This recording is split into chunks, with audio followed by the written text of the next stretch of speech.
You're watching KSWO TV, your 7 News station in Lawton and Wichita Falls. A wreck on Rogers Lane ties up evening traffic as crews work to clean up the mess. It happened when a pickup T-boned a car trying to enter the highway. We'll show you more. Plus, a guilty plea from the man who robbed a Lawton pharmacy for OxyContin. You want to know how much prison time Christopher Couch is facing for his crime. Sunny and warm today, but could there be increasing rain chances in the 7-day? I'll let you know coming up. It's Friday, October 8th, 2010, and Wake Up 7 News starts right now. This is 7 News. You can count on us. Good morning and welcome in. Tom will be back with us on Monday, but I am joined with Justin this morning, who will tell us all about the weekend forecast. Sunny and warm later on this afternoon in the forecast, and we'll talk about that here in a couple minutes. All right, thank you, Justin. Well, traffic is moving again this morning on Rogers Lane, but it was halted in both directions last night because of a crash. It happened at about 7 o'clock. Lawton police say a car coming off the southbound ramp onto Rogers was trying to get to the eastbound lanes and was T-boned by a truck headed westbound. While the damage to both vehicles looks bad, police say the driver's injuries don't appear serious. Well, 20 years in prison, that's the sentence for the man accused of robbing a Lawton pharmacy in June. Christopher Couch pleaded guilty yesterday before his trial was scheduled to begin. Investigators say Couch walked into Ken's pharmacy with a gun and demanded painkillers.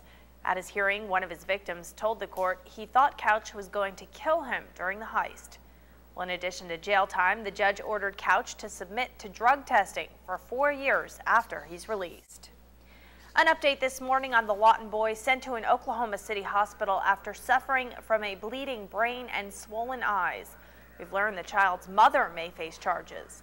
As you may know, the mother's boyfriend was arrested for child abuse but has not been formally charged. He claims he didn't hurt the boy and that he was injured from a fall.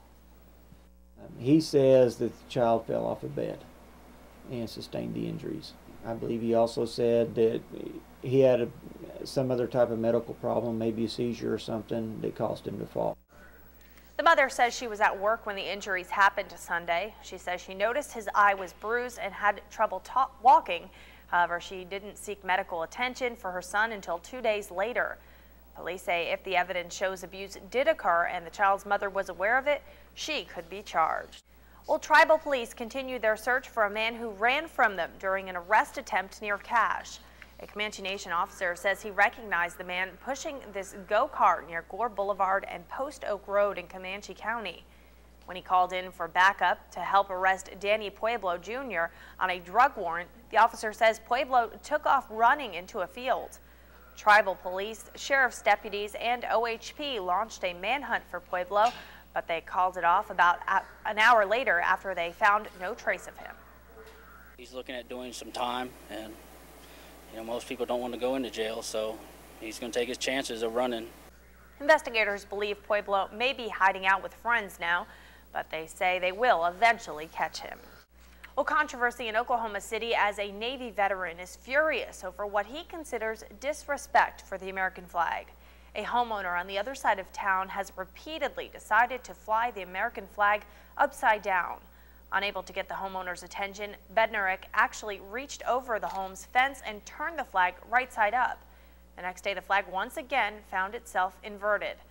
With one son on his way to Afghanistan in November and another joining the Army in January, Bednarik thinks disrespecting the flag is a slap in the face to military families. I would tell him that he's a moron. Buddy said, hey, that guy's a jackwagon. He's still flying his flag upside down. So it kind of stuck. So maybe he is a jackwagon. I don't know. Well, according to the U.S. flag code, the flag should never be displayed with the Union down, except as a signal of dire distress in instances of extreme danger to life or property. Well, it's a big weekend for events in Lawton. The 5th annual Spirit of Survival Walk and Run at Lawton's Elmer Thomas Park. It's designed to help cancer patients in southwest Oklahoma, with all proceeds going to local cancer research and clinical trials. Registration for the Spirit of Survival is from 8 a.m. to noon tomorrow, and race day registration kicks off at 9 o'clock Sunday morning. For more information, just click on the Spirit of Survival link on our website, kswo.com. Thanks for watching 7 Wake Up News. You're watching watching KSWO-TV, your 7 News station in Lawton and Wichita Falls. A Stevens County soldier killed in combat in Afghanistan will be laid to rest today. Details on the funeral for Staff Sergeant Vincent Trinity Atkinson in Duncan this morning. He'll be buried at Fort Sill National Cemetery in Elgin. And this man is walking across the country to raise money for wounded veterans. We caught up with him in Altus, where he spent the night. You'll want to know more about the lengthy trek from New York to California. The muggy weather continues with some more hit and miss thunderstorms. Any relief on the way? I'll let you know. Coming up, it's Monday, September 13th, 2010. Welcome to Good Morning Texoma on 7 News. This is 7 News. You can count on us. Good morning, everyone, and welcome in on this Monday. Your news is just ahead. Well, first to check on the forecast. All right. Thanks, Justin. Right. Funeral services are this morning for a Stevens County soldier killed in Afghanistan. Army Staff Sergeant Vincent Trinity Atkinson will be remembered by family and friends in Duncan. This is video from Fort Sill, where Atkinson's body arrived last week. Sergeant Atkinson grew up in Empire City and was an Army Ranger based out of Germany at the time of his death. Again, funeral services are this morning at 10 o'clock at the Ray of Hope Church in Duncan. After the memorial, Sergeant Atkinson will be buried at Fort Sill National Cemetery in Elgin. The burial service is set for 1 o'clock this afternoon. In Altus, a man walking across the country for veterans gets back on the road today. Mark Klodzinski of New York is walking 4,500 miles across America to raise money for wounded warriors. Yesterday, he made it to Altus Air Force Base, close to the halfway point of his walk. So far, he's raised $100,000 through online donations, but his goal is $1 million. Klodzinski says the money will go to help terminally ill wounded warriors. He says he just wanted to do something to show support for veterans like his 2 brothers who have been deployed to Iraq and Afghanistan. A woman and 2 children are recovering this morning after a crash. It happened late yesterday afternoon. Lawton firefighters had to use the jaws of life to cut the woman out of her van. Police say the van was heading east on Rogers Lane when the driver pulled in front of a car while trying to turn onto Morningside Drive. A female passenger in the van was trapped until firefighters freed her. She and 2 children in the van were sent to the hospital with what are believed to be non-life-threatening injuries. The Oklahoma Highway Patrol is investigating a deadly hit-and-run crash involving a pedestrian. Troopers say a man was lying in the middle of Highway 62 a few miles southwest of Anadarko when a car hit him and took off. So far, investigators have not been able to identify the man. His body was taken to the medical examiner's office in Oklahoma City. It's not clear if authorities have any leads on the car that hit him. Well, the Lawton Fort Sill Habitat for Humanity's next Blitz Build project is slated to get underway this morning. Volunteers began pre-building the 5-bedroom home last month. It will be the largest home the group has ever built locally, and they will do it all in just 5 days. In fact, the walls should be up by this afternoon, and the roof is set to go on tomorrow morning. You can count on 7 News to follow the Blitz Build throughout the week. Well, coming up this morning, a large plane flying over Houston causes quite a scare on 9/11. Find out the reason behind the incident. Plus, it's football season, but for this Texas couple, that means wedding season is well underway. More from their tailgate ceremony. And this isn't your regular cut of meat. You'll see more of this shocking video of Lady Gaga's outfit for her award-winning night. You're watching 7 News. You can count on us. A large plane circling the sky caused quite a scare for many people on the anniversary of 9/11. You can take a look at what they were seeing flying above Houston. Airport officials confirmed it was a NASA test plane. It was flying at 50,000 feet, and emergency management officials say it is used to do Earth surveys, test maneuvers, and to take air samplings. They say the tests actually run frequently. And quarterbacks across the country may have been shouting hike this weekend, but one soldier had something else in mind. This Texas football fan found the perfect spot to say I do. Paul Escobedo is about to be deployed to Iraq and decided to marry his girlfriend at a tailgate wedding. The wedding featured all the bells and whistles, including candles, lighting, cake, and of course plenty of barbecue for everyone. Speaking of barbecue, well, she's known for her outrageous outfits, and well, this one might top them all. PETA would not be happy with Lady Gaga's attire at last night's MTV Video Music Awards. The pop star donned a dress made of meat. Yes, meat. Take a listen to what she said to Cher. I never thought I'd be asking Cher to hold my meat purse. Well, she then shed a tear and gave fans a sneak peek of her new record. I really don't think anyone was listening because they were all stunned by the cow that she was wearing. Tom, maybe they can make meat suits for us, or you can wear a meat tie. Yeah, it's designed by Oscar Mayer, I suppose. That's. Well, drivers in New York City may be in for a shock after calling the local DMV's toll-free number. Connects a voice personals and hot amateur talk for only $1.99 per minute.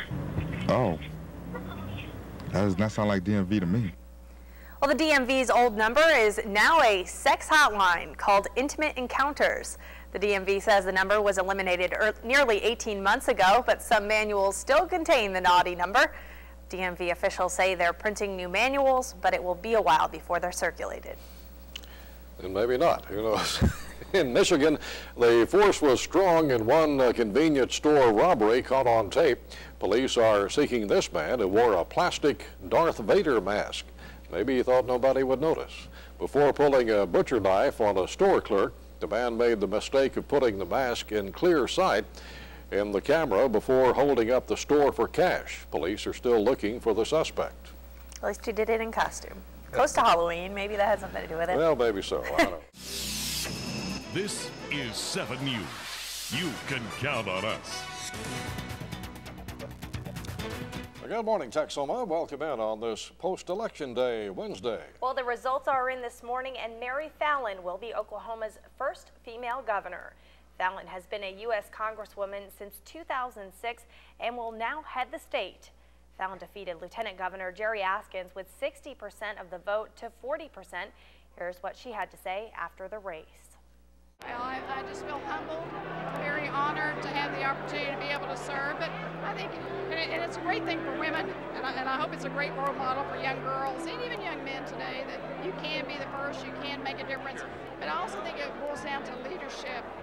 Again, Mary Fallin making history as Oklahoma's first female governor. And at the Jerry Askins camp, it's the end of a long road on the campaign trail. Askins gives up her lieutenant governor seat at the Capitol. Walking out of the Capitol on Inauguration Day, but I am not walking out on Oklahoma. Again, Jerry Askins defeated by Mary Fallin in the Oklahoma governor's race. And we'll continue our election coverage right after a quick check on the weather. Okay, thanks, Justin. Well, in Lawton, the race for State House District 64 ended with a big win for Republican incumbent Ann Cootie. With 76% of the votes, her opponent, Democrat former municipal judge Michael Corral, with 24% of the votes. Well, Cootie said despite some negative ads put out by her opponent, she's happy with the final results. I am absolutely thrilled. I never believed that it would be this big a win, and I am just ecstatic. I'm so thankful to the people of Lawton and District 64 for having the confidence in me to re-elect me.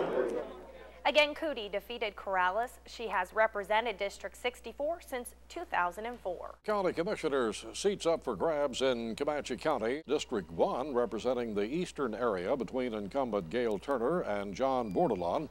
The key number here, 3,891. That's because both candidates tied at that number. The men have until Friday to file for a recount, which they would have to pay $600 for. If not, the winner's name will be picked from a hat. We caught up with both of those candidates after the race. John or I, either one, has an opportunity for a recount up to 5 o'clock on Friday, and then depending on what happens there, it can be drew out of the hat if nobody asks for a recount. Well, it was kind of surprising. We haven't watched it all evening. We just got home, turned it on, and I was ahead, then I was behind, and now we're tied. Well, throughout the show, we'll continue our coverage of yesterday's races, and we'll have results of the 9 remaining state questions. You'll find out if English will be Oklahoma's official language, plus will there be changes in the term limits for Oklahoma's elected officials. That's coming up. And we're expecting a lot of sunshine for our Wednesday, but guess what? More wind as well. We'll talk about how high temperatures will be later on this afternoon, coming up after the break. You're watching Good Morning Texoma with Lindsay, Tom, and Justin with Skywarn 7 Weather.